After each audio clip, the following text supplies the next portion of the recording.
Are you looking for a fun way to win up to 25 times your money this football and basketball season? Test your skills on Prize Picks, the most exciting way to play daily fantasy sports. Just select 2 or more players, pick more or less on their projections for a wide variety of stats, and place your entry. It's as easy as that. If you have the skills, you can turn $10 into $250 with just a few taps. Easy gameplay, quick withdrawals, and injury insurance on your picks are what makes Prize Picks the #1 daily fantasy sports app. Ready to test your skills? Join the Prize Picks community of more than 7 million players who have already signed up. Right now, Prize Picks will match your first deposit up to $100. Just visit prizepicks.com/bluewire and use code BLUEWIRE. That's code BLUEWIRE at prizepicks.com/bluewire for a first deposit match of up to $100. Prize Picks, daily fantasy sports made easy. Today's episode is brought to you by Cars.com. With over 2 million vehicles and 50,000 more added every day, Cars.com will match you with the perfect car for you, your budget, your life, your style. And if you're ready to say goodbye to your current car, Cars.com will get you an instant offer to cash it in. Just start by entering your license plate and get matched with a local dealer who will write you the check. So whether you're looking to buy or sell, just go to Cars.com. It's magical. Hi, friends. Welcome to Mavs Party. It is Kirk Henderson, and for those listening on the recording, it is a little before 10 p.m. on Saturday, January 7th.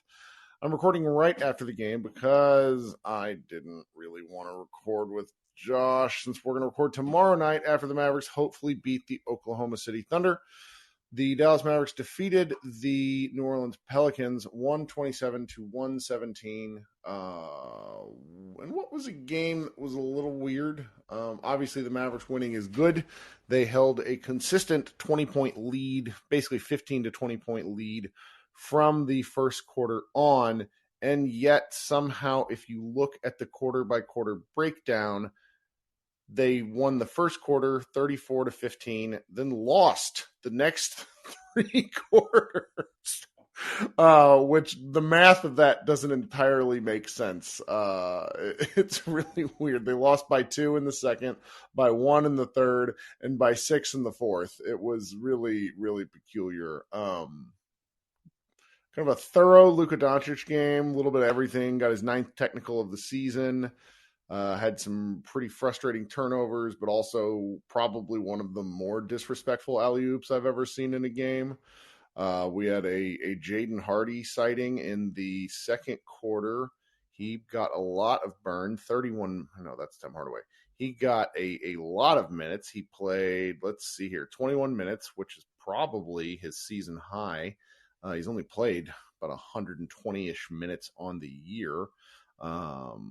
Scored real well. He hit 1 3 early and then basically attacked the rim with a really nice mix of moves throughout the game. I found myself just very pleased watching him. Defense is a little lacking. Don't mind that, though, because I'm really watching him for defense. But yeah, we got some people that want to come in here and talk. Let's enjoy that win. I wrote a bit about how I found myself surprised that the Pelicans more or less threw away this one when they opted to sit CJ McCollum, and then they had a couple of other people. It's, obviously Zion's out and Ingram's out, but I just found myself surprised because division wins matter. They only have, I think, a 1-game lead on the Mavericks at this point, and there's too many games left to be doing this sort of thing. The Southwest Division is still up for grabs. Let's see here. Who's up first, and we'll enjoy ourselves. So up first, I'm calling up Ray. Don't know if I've had Ray up here before. Welcome to the show, Ray. What's going on? Hey, Kirk. How you doing? Can you hear me? I can. Thank you for joining us.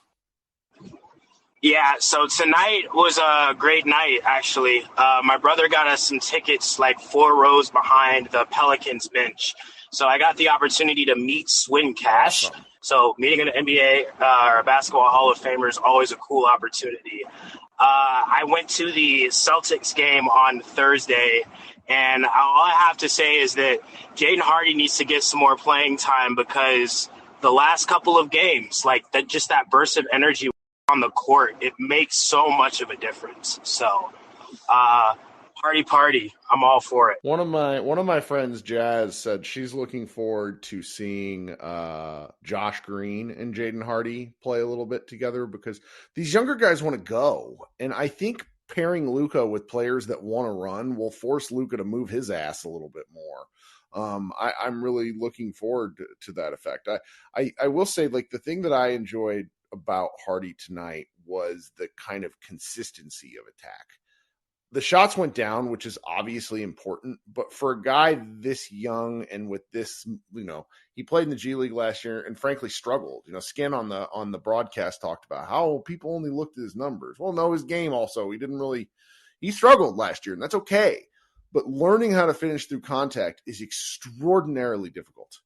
I can't emphasize that enough, because at the NBA level, the refs let a lot of contact go. So being able to be willing and able to continuously drive, it is very valuable.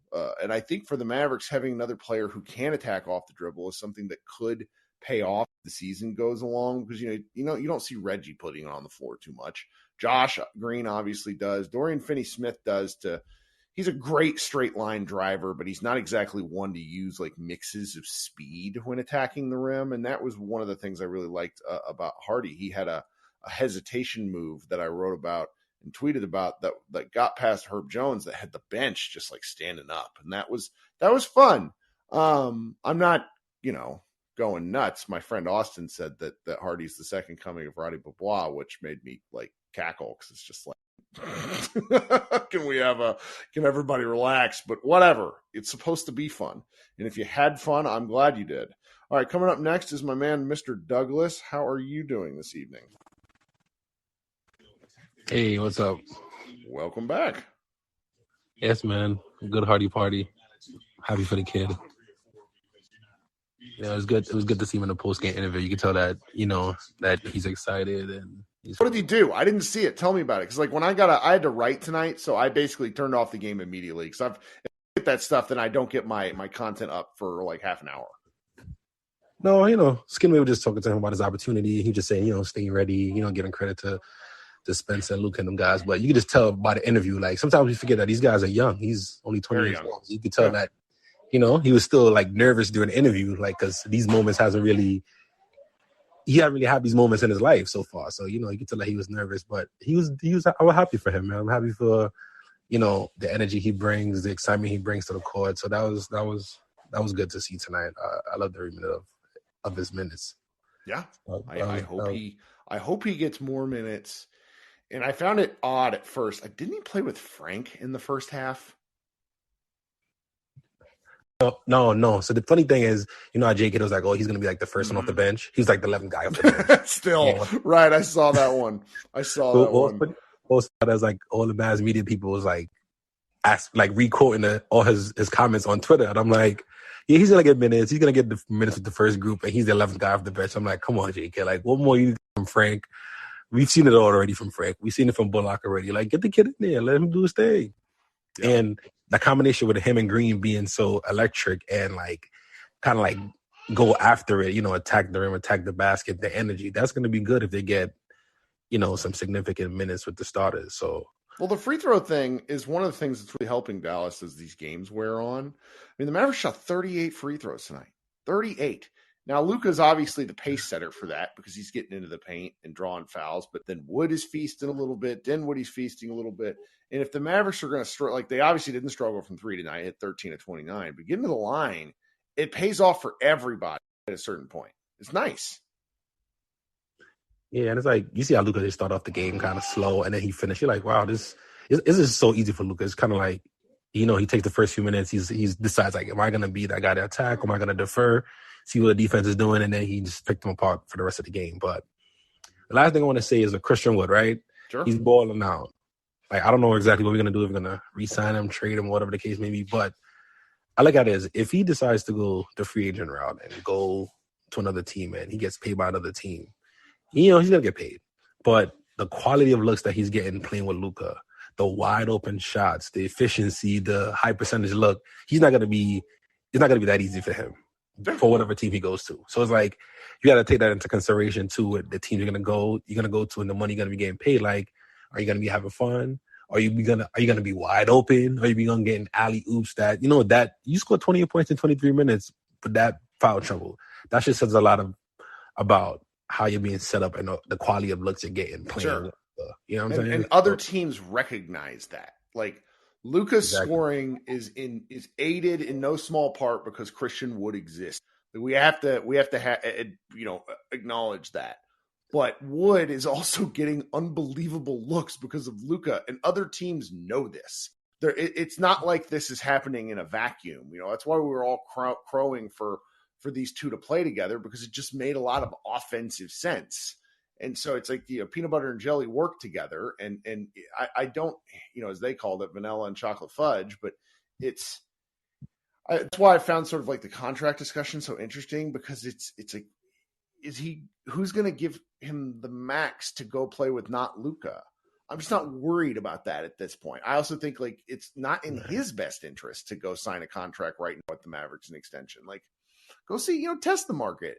And if the Mavericks have to pay him like $1.5 million more and they decide to keep him, that is what it is. It's the difference between, somebody throwing like 25 million at him versus 19. And I don't know. At the moment, I don't see that happening. He doesn't, he's very, very good. Yeah. He also hasn't had the big games against the big teams where Luka's having a bad game. It's not like he hasn't strapped the Mavericks to his back and carried them, Yeah, I mean, he still have those moments when he goes against small defenders, or he have those, those offensive fouls and those turnovers, trying to post up. He still have those moments, but it's like you said, you're right. It's more. I think it's more. The ball is more in Christian Wood's and he court seems right happy. now. I don't think the Mavericks. Yeah, he seems happy. So the Mavericks are gonna be like, "This is the happiest you've been.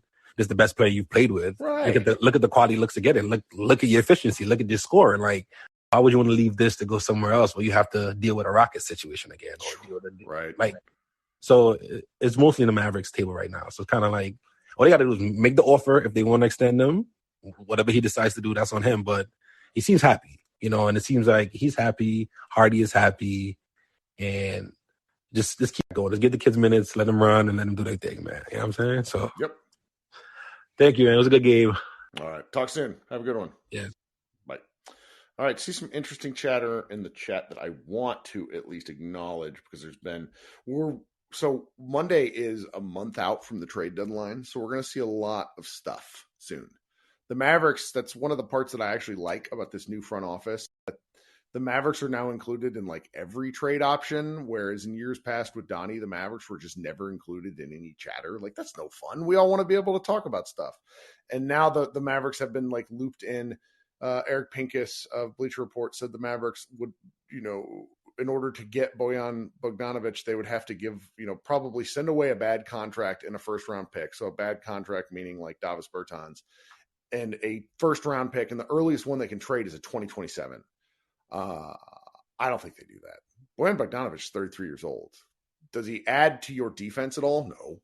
Like, Luka and Bojan would be really fun on offense and really hilarious on defense. I just don't think I just don't see them doing that. Not to mention there's like this guy, Sam Quinn of CBS, had I normally don't like his takes, but he had a really funny and smart take, I thought, on Twitter today, where he said it feels like everyone is pushing the Mavericks to make a panic trade. Why the hell is the 4th seed in the West making a panic trade? Somebody's going to have to explain that one to me. Anyways, so if we want to talk about that stuff, we're happy to talk about that stuff. I am, so Adam in the chat says the Mavs should do it. You could trade Bojan later on for a first. Well, he's in the last year of his contract, so you can't do that, I don't think. All right. Up next, my man, Micah. What's up, man? How you doing tonight? Man, I'm doing great, Kirk. It's a good win. It's just it's still hilarious to me because it's associated in your DMs. It's like Luka will always be Luka, but the amount of, if these two role players don't completely piss down their leg, they're basically unbeatable stats. Yeah, It's really mind-boggling. Tim Hardaway kind of secretly won us that game with those 2 threes in the middle of the fourth quarter when things got a little too close for comfort. Yeah. But, I'll take the win. Right. Like, I'm just past the point of caring. You get blown out by Boston. You're happy about Boston. You come and beat a Pelicans team, which is a little iffy at the moment. Everybody's a little iffy. I mean, the Mavericks are winning. They've won 8 out of 9, missing 2 of their best defenders. Well, all 3 of their best defenders, but I'm just still of the boat that Maxi's not coming back. So all these sort of wins just feel like really I tweeted in early December that the Mavericks are going to end up as a number 1 seed in the West at some point, and I'm going to be reconciling with the fact that I think they're worse than last year. That's just basketball's weird this year in the Western Conference. Right. It is so weird. Look, I mean, the teams that anybody was saying would be these are far and above. Look, the Warriors are getting their backs blown out by Orlando right now. I mean, Phoenix that has to be the most hilarious thing ever. The Mavericks broke. Luka Doncic is the owner of the Suns. There were actually Phoenix fans that were lying themselves into believing that they could get KD with any package that doesn't contain Devin Booker. Right. Watch that thing and tell me you believe that again. They are so bad without Devin Booker. And that's crazy. So it's real wonky out west. It's so weird. It's wonky out east too. You couldn't convince me that Charlotte was going to put 75 points on Milwaukee in a half, and that Giannis was going to have 9 points. That's something that's not on my bingo card. So I'm having kind of wonky. The game-to-game stuff has been a little bit difficult for me because it always is for me, because I like overreacting and reacting to various stuff. The big picture of the season as a whole has been really fun, not just the Mavericks, but the NBA. Because everybody came in expecting the Timberwolves to be a very good regular season team, and they have been unmitigated ass. And it's just, you go through this Western Conference. That is exactly what I thought. I thought that they would be like a top 4 seed and fall apart in the playoffs, and it just all those problems that I thought would show up in the playoffs are actually rearing their head in the regular season. And I look ahead at the teams ahead of us. I do think a full strength Pelicans actually causes this Mavericks a whole lot of problems. I mean, Zion is horrifying, but at what point do you stop saying at full strength when a team is never at full strength? The thing that vexes they're never. Go ahead. The Clippers. Yeah. The Clippers at full strength are a nightmare, sure. But when are they going to be at full strength? Never. I agree. We've done this for 4 years now. Part of what really vexes. Part of what really vexes the true Hooper crowd, the real Hooper crowd out there about both Jokic and Luka is that the guys just play a lot. Jokic never misses games. Luka is getting to this point. I mean, I wouldn't be surprised if they sat him tomorrow night after he took that tumble into the chair. But it's being able to play matters. And, it's reflected in the stats. The Mavericks are 16-6 at home. They're 17-6 in the conference. There's a case to be made that just by rolling out these same dudes each and every night, even if we're kind of tired of watching half of them, that they're just. I really do think they might end up as the number 1 seed at some point in time, just because the West is so weird. Right. And, shout out to my guy Chris Barnett of Houston, because he did a breakdown. It's talking about. You go through Dallas's roster 2 through 11. You're like, how many games does this team win without Luka? And then everybody basically conceded maybe 15, maybe 20. So how is he not MVP? Sure. I mean, it's a question that's got to be asked. Well, I mean, if he I attached. We're getting way off game topic, but I don't really care. This is our space. We're allowed to talk about whatever you guys want. I sort of tied the Luka MVP vote to the Mavericks being top 3 in the West, and I had a hard time envisioning them being top 3 in the West. But I mean, right now they're a game out of being top 3 in the West. In the West, it's insane. Oh God, it is so wild. It's fun because this roster's construct is so bad. Like, it's insane. I don't know. It's so weird, but it's so fun at the same time. Seeing all this offensive off the chain just wild stuff. I love the offense. Like, I don't know what'll happen in the playoffs with the Mavs, but I prefer like regular season stuff. You know, I became a huge Mavs fan in like 2000, and those early Nelly years were so fucking fun. And it's just, I love stuff like this. Oh yeah, they were so fun. They were so fucking fun. Like from like 99 to 03, I guess was his run.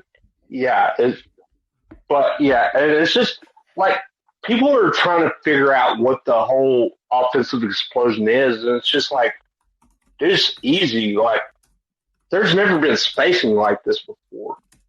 You're just thinking like if you just go back 10 years ago, what guys over 6'10" were a threat from the perimeter outside of Dirk and Katie? Yeah. Right. Wait, you look at now. Okay, what team doesn't have a couple of guys over that size threat from the perimeter that you got to account for? I think that has not as much as overall talent increasing, but as far as a talent from the power forward and center position is just overall got better. Yep. Well, I appreciate you hanging out with us as always. All right, Kirk. Have a good night, brother. Yep, we'll talk soon. I'm seeing on the Mavs Moneyball recap, one of our longtime commenters shared Jaden Hardy's draft profile from NBADraft.net, which is by far the worst draft profile site in existence. It's just the oldest one. It's such a bad website. Oh, well, whatever. Okay, coming up next, my man from across the planet, Mr. Ishan. What's going on? What's up? What a win. Firstly, for draft websites, if anyone has a better suggestion, I always use 24/7 Sports. But again, I don't know if there's a better thing. I just love there's lots. I mean, it's like NBADraft.net. So I know this because you and I talk offline. Yes. NBADraft.net was one of the ones that got like an early domain name in like the late 90s. And because it has, NBA Draft, it gets in all the algorithms. But it is a terrible website. If you go back and look at some of their like in like the Wayback Machine during like Luka's year, they had him at like 6th at one point. And it was just this is the site that had Deshaun Stevenson's comp as Michael Jordan. I think they're also the ones who had Andrew Wiggins' comp as just Michael hysterical Jordan. stuff. Like it's a garbo draft site. I mean, for base level stuff, it's fine. It's just like the rankings of individual players. They're usually way off from other consensus stuff. Now, as we all know, consensus doesn't mean shit because you got to get in the league and then, blow it. And that's all that really matters. But that sort of stuff just made me laugh. So what you thinking today? Yeah. So, I mean, like, I always try to take optimism from games, but today, I mean, I love the game. It was fun to watch. Jaden Hardy balled out. But there are, like, again, I think we're a fan base that gets carried away. Everybody does. Why would you not? He looked great. I yelled at, I told you this. I was yelling at one of my friends who was like, he's going to score 25 points a game in a few years. I'm like, I can't right now. I agree with you. All I'm saying is pushing for him to be like a regular starter this year. Like those lineup, the Luka, Hardy, Green, Wood, Kleber, all those dream lineups, I just don't think they're realistic this year. Because he's still a rookie. Like, rookies have good moments. Like, let's not forget, he was very recently benched almost completely so that kid could play McKinley right instead. I mean, he has moments, he has peaks and troughs, he's a rookie. He should get minutes. Give him 15 to 20 minutes every game. That, I think, is undisputed. But, like, let's chill on, like, we need him to start. Especially, I know Spence is in a bit of a cold spell right now. But relatively speaking, throughout his Mavs career, he's been one of the most consistent players that we've had. So let's not, like, let's pump the brakes on that. even though push the Josh Green agenda as much as you want. Well, I mean, so let's break. One of the things that I always try to do is think about the season in quarters, where first 20 games, second 20 games, et cetera, et cetera. I think this was the 40th game. Yeah, 40th game tonight. So if by game 55, if Jaden Hardy is getting 15 minutes a night, like right now he's played how many games? This is his 13th game he's played, and he's averaging like 8 minutes when he plays. If they could double that by game 60, 15 minutes, and maybe say he only plays in 12 or 13 of the next few games. I'm trying to set like low bar expectations here. That is something I would like. I don't have like the way Kid coaches. I would love the that way too. Kid coaches, the way every NBA coach plays. You're just not putting second round rookie guy into the regular minutes thing. I know we want that because we're all tired of Reggie. Especially when you are competing for a top seed. Especially then. Like, it's not like we're a mid to low tier team right now. Like, we're one of the best. I think we have a top 10 record in the NBA, which this season I think means a lot because there are so many teams in the running. Well, and the thing about it is that for these sorts of things, we're never going to be as patient, or we're never going to be patient with the coach or the play. It's just the way that fan expectations work. But anything to me is sort of better than nothing. And I think they're playing Hardaway and Reggie. You know, they play. It's like they're trying to play Reggie out of a funk. I don't really have any new thoughts about Reggie that anyone hasn't already said, but I feel like they're playing Reggie to maybe try to move him at this point. And so if they move either one of those guys, meaning Hardaway, Reggie, then yeah, Hardy's going to. Then you're going to get more minutes. Like, that's where this stuff is going to come from. But in the short term, I have small step expectations. It's almost like circuits. You know, I want to go through the calendar with a bit of a fine tooth comb and see if there are specific games like this one that, you know, you look at the opponent playing second night of a back-to-back, maybe potentially resting guys. You look at the Mavericks needing to play more minutes. I mean, if Luka happens to sit, then I think we're going to get a lot more Hardy tomorrow night. And that's the sort of stuff that I'm doing for Hardy. And it'll be really fun. It'll be really fun to see that. I do think Hardy's utility, one of the main things is that he's a very dynamic player. Like, the Pelicans, one of the reasons why he was just killing them on drives is that a lot of the times they were expecting him to shoot. So I think that there is this like air of they don't know what to do with Hardy and what he exactly brings to the court. And that's sort of like, you know, just keeping the opponents guessing, because they're already always guessing with what Luke is going to do. Yeah. So now you have two of these really like players that you really don't know what they're going to go into. I think that sort of versatility on the court, especially on a team like the Mavs that scrambles defenses basically every possession, I think that value is there. So to get more out of Hardy, we need to ensure that he's not just a bench player. In the sense, we need him to get minutes alongside Luka. Because I think like that's just the optimal strategy for everyone on the Mavs. Like, if you're with Luka, you're going to be better. Sure. So, yeah, I hope we don't put too much on him too soon, because he is a rookie. You're seeing what's happening with a lottery pick and Scotty Barnes in his sophomore year right now. That's a good point. I like that. Young players can be a little more temperamental. Their swings can be a little more extreme. So that's the thing. Like, right now we're calling for him, and I just know it that there'll be a game where he play 30 minutes. The Mavs will have another second half fall apart, and Hardy might not be shooting well, and a lot of the knives will come out. Like, that's just the nature of Mavs Twitter, basketball Twitter in general. It's having a good time with this. I'm just big picture delighted. I cannot believe that the friggin' Pelicans seeded a division game. If they would have beat the Mavericks tonight, they would have had a 2-0 lead on the Mavericks in the division. And division stuff matters. Yep. It's like, especially with seeding. Yeah. And these teams are too tight. Just why it's the Mavericks are like. I mean, that's how you get a 55 team being the 7th seed in the West. I forget which year it was. I think it was the Spurs. that were behind us and someone else in the division that year, and they were like a 55-6 seed. So yeah, I think maybe just a few teams in the West actually can crack 50. Like, this is seeming to be a lot more of a 500 conference right now. So, like, I mean, you hope like that teams just are going to figure it out so that like we all know what we can expect through the rest of the year. But it's just so confusing right now. I can't believe we're top 4. That one stretch of just beating bad teams, like, I hope the Mavs realize the importance of not fumbling those games now.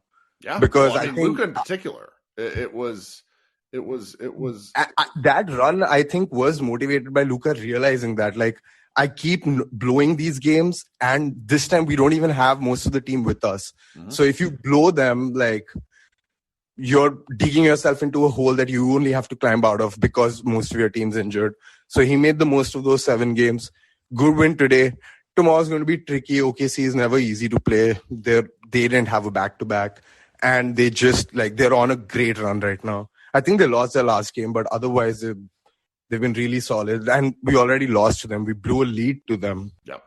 That game is still, like, apart from the early season loss to the Pelicans and the Magic, that game is like it's the angriest I've been, like, this year. Even the Bucks game, I thought we never should have been in the position that we were in, where we were just like Dwight and Maxey were just ruining Giannis's night in the first half, and then he went like 90% from the field in the second.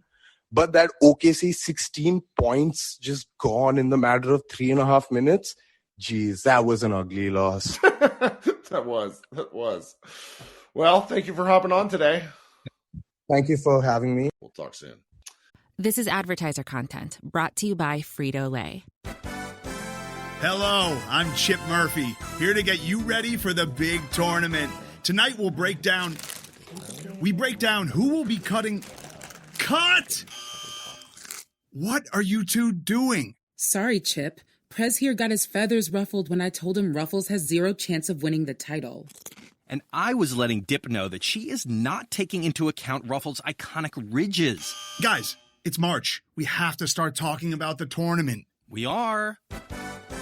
It is the 2023 Frito-Lay Snack It. We're talking about big-time matchups between Cheetos, Smart Food, Lay's, Sun Chips, and more. Just head to the Frito-Lay Snack Bracket and vote for your favorite chip, pretzel, or dip for a chance to win up to $1,000 or a year's worth of snacks. This sounds great. Keep up the good work. Just go to fritolaysnackit.sbnation.com. No purchase necessary. Sweepstakes ends 4/3/2023. Void where prohibited. Year's worth of snacks awarded in the form of 52 coupons, each good for 1 bag of chips. See official rules at fritolaysnackit.sbnation.com. All right. And everybody just, mark your calendars because we have an early game tomorrow, 6 p.m. local start time, which for Sean means like 2:30 in the morning. So we'll catch him on the flip side. Krishna, how are you doing? Kirk, I'm doing good. I wanted to be there for the Celtics thing, but I ended No, up that was like a being 20-minute one where it was like, why are we? Yeah, I saw that. It was like, I don't know what anyone was expecting. Like, I went on Twitter and I diluted my brain thinking like, oh, we can beat the Celtics. And then I watched like 10 minutes and I was like, no, this is not happening. Mm-hmm. Jason Tatum's not even playing that efficient and they're whacking us. Like, it shows the golfing quality, and that's not a bad thing. Like, I think it's okay to be like realistic sometimes about the team, but I think there's also like positive things about the team, right? Like we've talked about all season, like Luka's awesome. It's really cool to have a top 5 player in the league on your team. That's right. To watch pretty much day in and day out. It's not very, it's pretty rare to have that. I mean, like you can go to a lot of other franchises. Not many franchises can say they've had a top 5 player on That's their right. team ever. So it's really cool to see. Yeah, and on the Jaden Hardy stuff, like, yeah, it's cool he's getting minutes. I always felt like, and I kind of put it in the chat, I think he has first-round talent, but he has all the deficiencies that make sense why he goes in the second round. Sure. Like, it makes sense, the G League stuff, but also if you think about him as a player, he's not a top-tier talent like a Scoot or a Victor, right? Or even a Jalen Green, who can kind of overcome any of the deficiencies of a team because they just have so much athleticism. or, finesse in the case of someone like Victor. Whereas Jaden Hardy kind of doesn't have that. He does need players that are a little bit better, right? That are a little more cohesive. And so I don't think he ever kind of overcame that in the G League.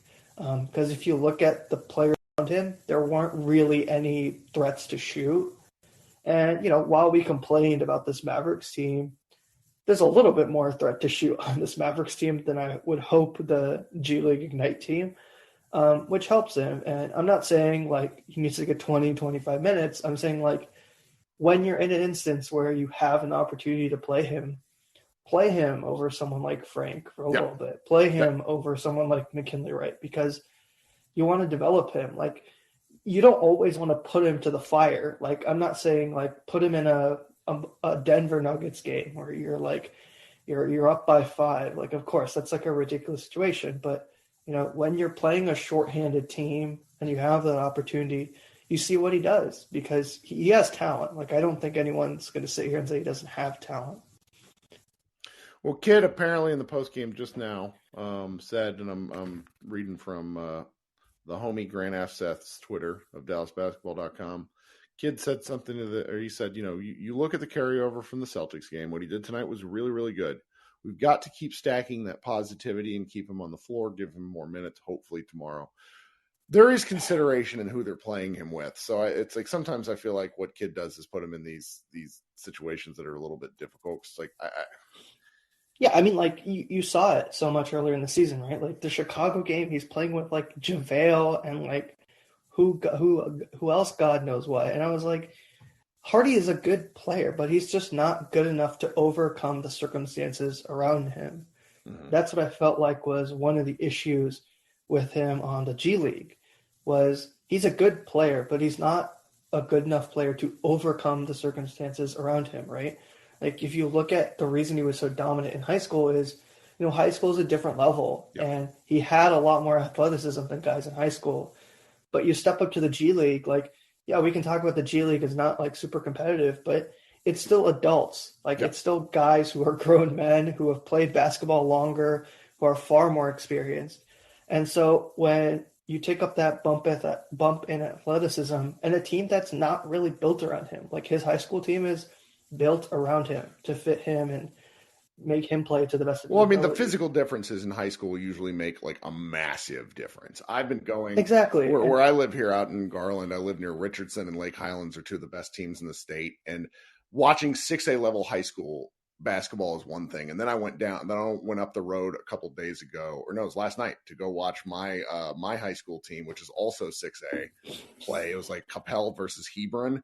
And it was 2 6A games that I saw within a couple of weeks of each other. And it was like basketball from different planets. So, I mean, yeah. And it's like Hardy was Hardy, he's 6'3", he's 200 pounds. He is a physical specimen. He's not the most athletic guy on the planet, but he was always he was bigger for a significant portion of his life. And then when his peers started catching up with him and his athleticism was no longer like the creme de la creme, the game got more difficult for him. Now, the fact that he has adjusted his game and figured out how to finish is just unbelievably impressive to me. I mean, yeah, and I think sorry, I didn't mean to cut you off. I just mean to say, like, also he has we talked about with Dwight, he has a positive wingspan. That also that's huge. I mean, helps. That's been something that the Mavericks I feel like the Mavericks never had plus wingspan guys. Oh, and now they have all these guys with like arm length because I was sort of surprised that they got Hardy because Hardy's like one of their shortest players, but he has like a 6'5" or 6'6" wingspan. And like, that was what really hurt Dennis Smith. Dennis Smith was 6 foot tall with a 6 foot wingspan.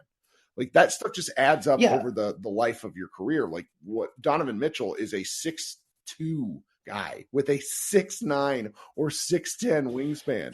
That stuff just, it increases.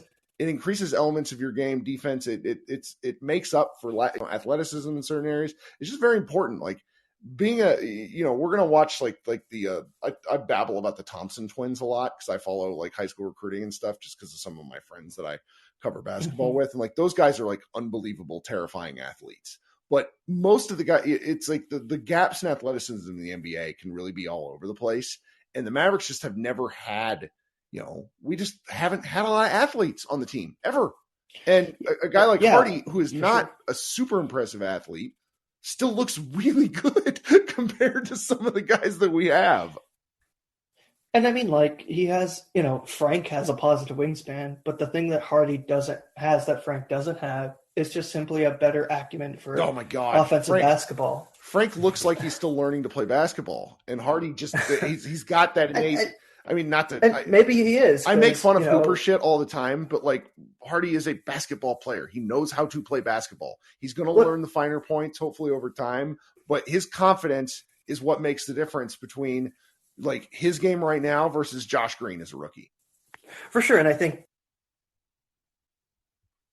Sorry, you look at guys like Giannis, Pascal, Joel Embiid, who started learning basketball at 16, which is a lot later than if you look at most NBA guys. Like Luka started learning basically when he was very young. Even Hardy, I'm sure, learned when he was very young. And so for those guys to make it at an elite level, it's very difficult. And I'm sure Frank kind of had the same difficulties, right? And so having played basketball for a long time, like you have some innate ability to improve yourself and make something different. And I think I was always more positive on Hardy, especially, it's a second round pick. Like it was not the 26th pick, which, there were rumors they would have gone for him then. And obviously they weren't going to, but it's a low round, like a low pick. Like, who else were you going to get? 37. He should not have. That's the thing. He should not have. I mean, like Max Christie, who's a fine player, was taken over him. And like there was other guys who were taken over him who were fine players. But at 37, it was like there was no reason not to take him at that point. I mean, my friend Kevin O'Connor told me he had him kind of in like the 17 to 22 range, which once you get outside like the top 5, there's some drafts where it's like, okay, what's going to happen? I mean, Desmond Bane might be the best player of his draft, and I think he was picked 31. So Tyrese Halliburton. Okay, yeah, you're right. And he was picked like 12, and so he was 13. Yeah, so like exactly. Like you never know what a draft ends up being like. Mm-hmm. And I don't think that's necessarily this draft. I do think the top 10 in this draft is pretty good. Minus the Wizards, man. God, the fact that like I'll say simply, I'm just glad he's not the Wizards pick because oh boy, I would not want to be a Wizards fan right now. But it's what it is. Like you talked about it at the beginning of the season, you just want to be able to see Hardy. Like he just needs to be able to play, and he clearly was above the stature of the G League. And I think the positive thing was it's not like he became a second round pick and then was like, oh, I shouldn't be here. Like. I'm glad he had such a great attitude about it and worked his butt off and has clearly improved a lot. And so it's just awesome to see. It's something positive that we haven't seen for a long time, right? It's something that I think everyone was so frustrated with Josh for a long time because we just never saw anything like this from Josh at the very beginning. And, Josh was such a difficult, in hindsight, I was too hard on, but Josh was the wrong pick for COVID, for the Mavericks, for so many reasons at the time. Yeah. And the fact that he's worked out is really a testament to him. Yeah, and I think that's the positive thing, right? And I think I'm not going to rehash the old kind of stuff, but it's really positive to see the two youngest guys on the squad. Are they the youngest guys? I think they are. Yeah. Oh, yeah. Who have just really taken their attitude and said, like, I'm just going to work on it. Whatever the circumstances are, that's what they are. And they're improving. And where they go, who knows? But it's just really cool to have something positive outside of Luka be there. And I think that's kind of the main thing. It's for all the trade talk for Bojan, for me, a really important thing is just get younger. Like, I'm not necessarily trading. That's a great the Mavs are already a hella old team. We can't. Yeah, and I'm not saying like you go and you just immediately trade everyone, but I'm saying if you're going to make moves, going for guys who are younger, I think is ultimately going to pay better dividends because even if they fail, they're still young players. And theoretically, someone always wants to take a chance on someone who is younger than a guy who's in his 30s. That's right? true. Like it just always makes sense. Like, we talked about this offseason, like why would you go for JaVale when you could have gone for someone like Jalen Smith in Indiana, who maybe is not as good, like he doesn't have the resume, but is a lot younger. Like you take the shot on potential especially when it's these low risk moves. And even when it's the bigger moves, right? Yep. Even if you talk about a second superstar, like you just go for the younger player because potential, it's why people draft. It's why people draft. If you think you can win the title, you do what you can to win the title that year. And the sticking point for me that I'm going to try to reconcile, particularly as if the Mavericks rack up more wins, is do I think this team can win the title? And my pinned tweet, as I mentioned, was I'm going to have to reconcile these two things.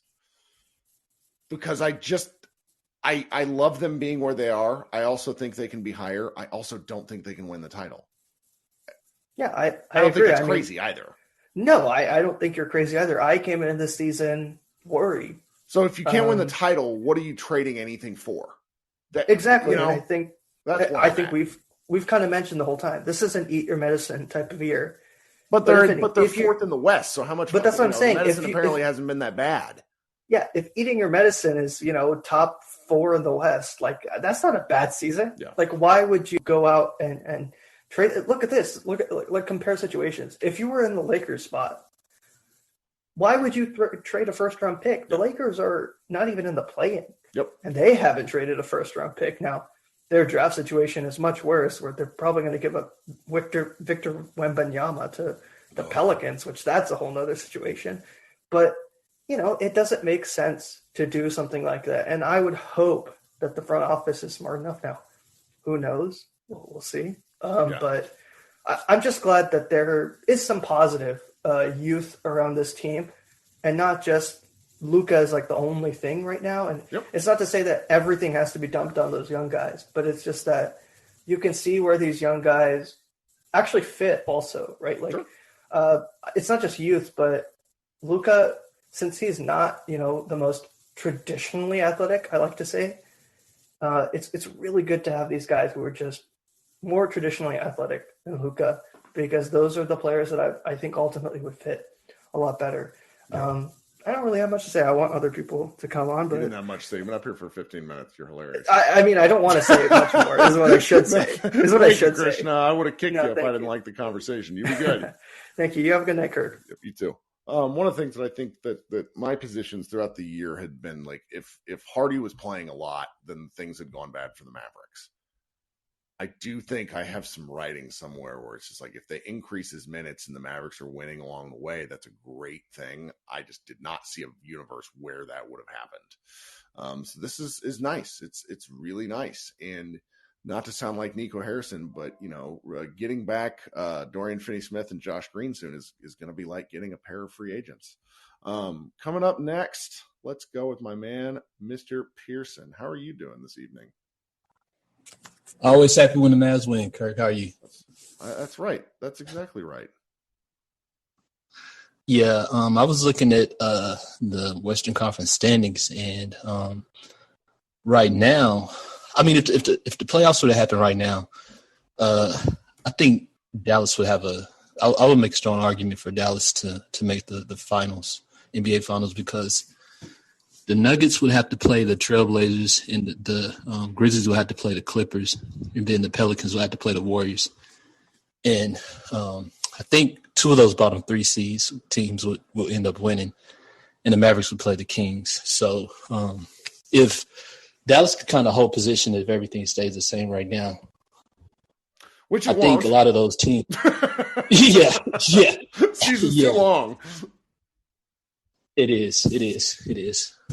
But definitely, I'm just thinking a lot of these teams, even at the end of the regular season, a lot of these teams are going to beat themselves. So hopefully Dallas comes back healthy, and a lot of these teams just kind of keep playing good, like the Warriors. If they kind of stay in that position, they're going to play spoiler. So just staying optimistic. And I think that one thing that Kidd may not do, which I hope he does, but he may not do, is really coach Hardy up to where he needs to be. I think one thing that Coach Rick did well is, he coached a lot of his talent up. If you remember back whenever Devin Harris first came, he was kind of raw talent. I think that, he missed a lot of shots, and I think over a couple of years, Rick kind of, helped him become more of a facilitator. Which guy? And Devin Harris. Gosh, I'm trying to remember. I think 2008 was one of those years that I did not get to watch a ton. I remember being very mad that Avery Johnson didn't play Jason Kidd. That was my time. Anyway, go ahead with your points. Yeah, but he had kind of made him more of a facilitator than just the raw talent. And I think that's around it. I think another example, I could be wrong, but I think another example of kind of, whenever he kind of instituted the deep threat offense is, he kind of helped Jason Terry improve his long game, become more of a deep threat, him and the other players. So that was kind of him being able to pull the guys off the court, working with them off the court and kind of getting them into a position where they were better players. So at the end of Jason Terry's, career, he's more of a deep threat when he had the, athleticism. And I think that coaching is definitely integral. And I don't see Kidd really coaching up Hardy to where, his potential needs to be. Well, I'm still pretty open-minded there. I think giving guys opportunities is key. And that he seems to have slow, and he's, again, we talked about this, but it's worth repeating as many times as possible, is that he's getting, he's doling out opportunities in a way that seem to be built on Hardy getting positive experience and positive feedback. The Green, it seemed to be the case earlier this year too. Green started off the year, drove me nuts these first 10 games, or every time Green would do something positive, like, oh, look, he dribbled without dying, and everybody would want to give him like a sucker and a star and a sticker, and I'm just like, okay. And then, he starts playing enough minutes where he's getting like 25 minutes a game instead of like 12. In the 25 minutes a game, he's scoring 8 points and, getting a couple of deflections. It's building somebody up slowly, and I like that, because most rookies and younger players simply don't impact things. So if you can find a way to develop them and still win, I think it's pretty important. It definitely is. And I think Hardy did well tonight. One reason why is because they didn't have all the stars in, but then kind of like you said, he didn't get snatched a lot out of the game.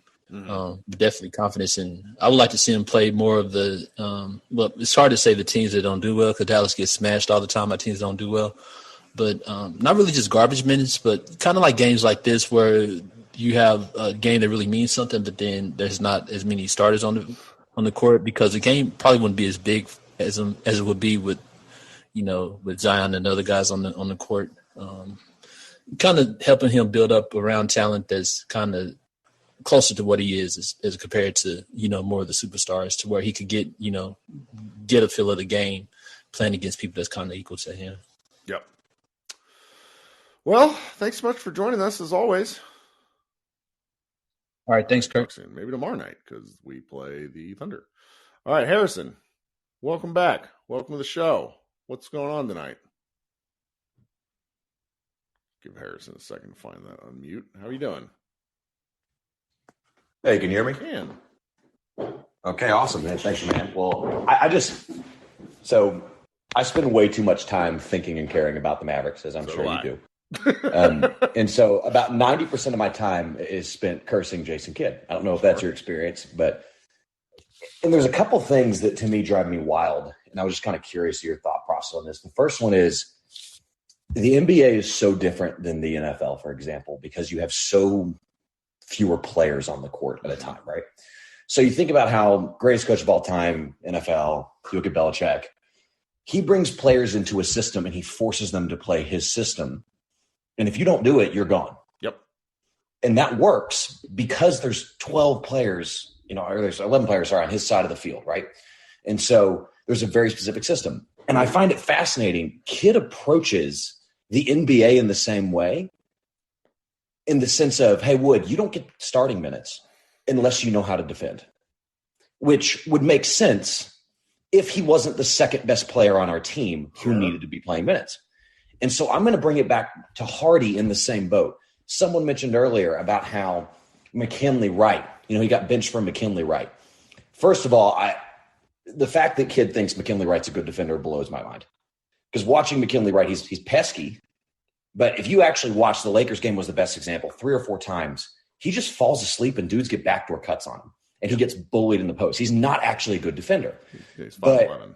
Yeah, he's an awful, he's pesky for 5'11". But looking at Hardy, there's things where I almost want to shake Kidd and go, that 2 points defended is only the same value as 2 points scored.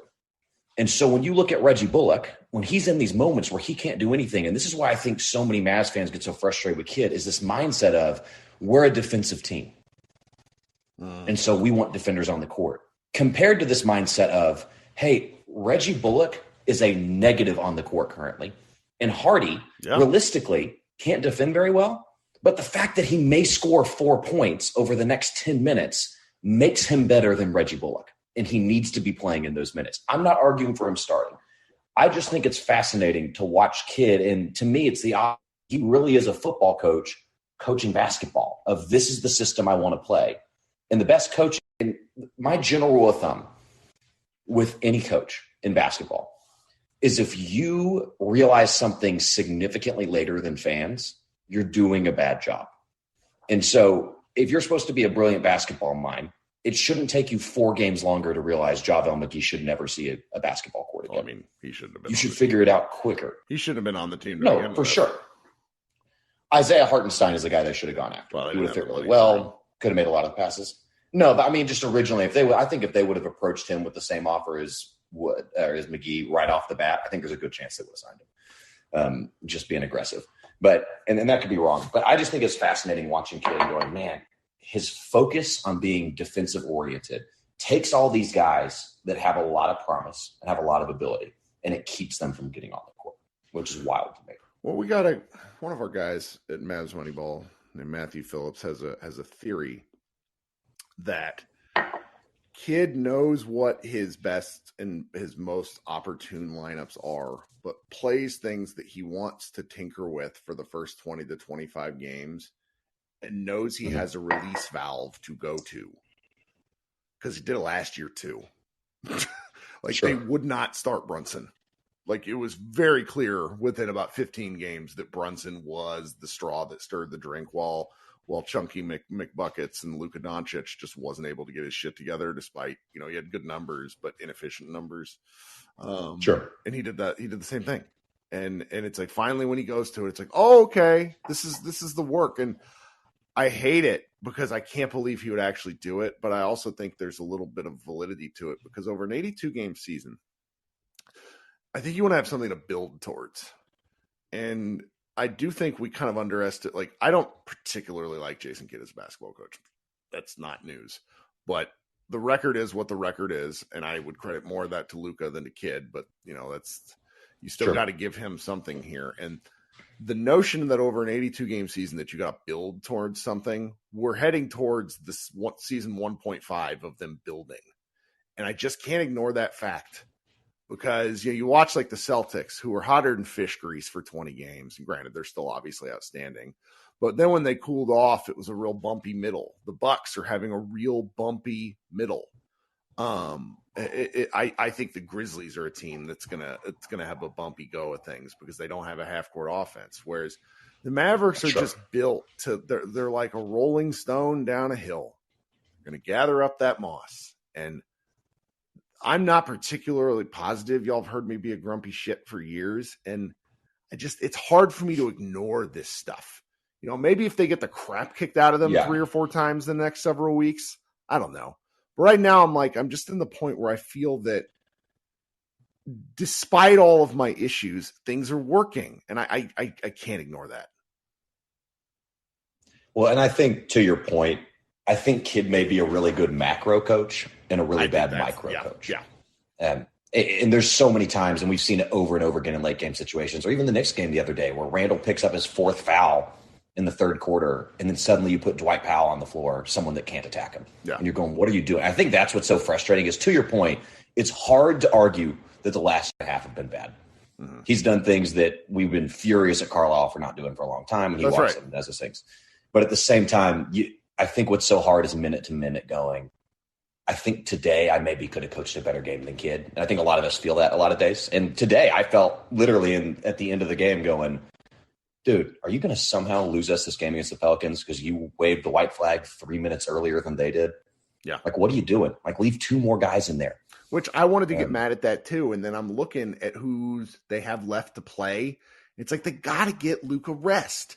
No, it makes sense. It totally makes sense. And Luka wasn't even the one I wanted in. I'm like, dude, just leave Christian Wood in. Leave someone in that can catch the ball and shoot with it instead of, 3 guys that every time they catch the ball, you think they're allergic to it. But anyway, I'll hand over my time, but I appreciate you with what we talk, man. No, that's a great conversation. It's the most interesting one because I get a fair amount of flack from people about my kid takes. And I know some stuff is what it is. I don't know if it'll last long term, but right now it's hard to ignore. They're 23-17, 6 games above 500. I don't know at what point. It took them a while to get to 6 games over 500 last season. And this is nice. So we'll be back tomorrow night. They play the Oklahoma City Thunder at 6 p.m. I'm going to run this one tomorrow morning. These always get less downloads than our normal recap podcast. I don't know why. Everybody should listen to these. These are fun. But we'll be back, and hopefully we'll be talking about how the Mavericks have won 9 of 10. It'd be really great. But we'll see what happens here. All right, guys. Kirk Henderson, Mavs Money Ball. This has been Mavs Party. Everyone have a great Sunday, and we will talk soon. Bye, guys.